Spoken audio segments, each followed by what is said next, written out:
শিলা বৃষ্টিতে একবার হয়ে গেছে রে। আমার লাউ গাছের ডুগা মুগা ওরা আগে তস নস করে ফেলাইছে। এই যে সব বেল গাছেরই, মরিচ গাছে এই যে কেবল মরিচ আসা ধরছে রে, এর মধ্যে থেকে করে ফেলছে। এই দেখেন শিল এখনো জমে রয়েছে বৃষ্টির পরের মুহূর্তেই। প্রায় 30 মিনিট 25 মিনিট তো ভালো হলেই পাক্কা হবে। হয়েছে এই যে ভুট্টা ভুট্টা গাছগুলো এরকম একবারে তছনছ করে ফেলছে। পাতাগুলো সুন্দর মসৃণ ছিল, এই দেখেন একবারে সব তছনছ করছে। আমি আর ওইদিকে যাইতেছি না, এখনো বৃষ্টি মেঘ মেঘ আকাশ।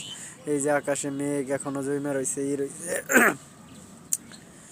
তা আমি ওইদিকে যাইতেছি না। এই দেখেন এই যে একবারে তছনছ করছে। এখন ভুট্টার হলো কর্ক মিল। ভুট্টার এখন সবচেয়ে এই সব দিয়ে সাইলেজ তৈরি করা হয় এই সময়টা।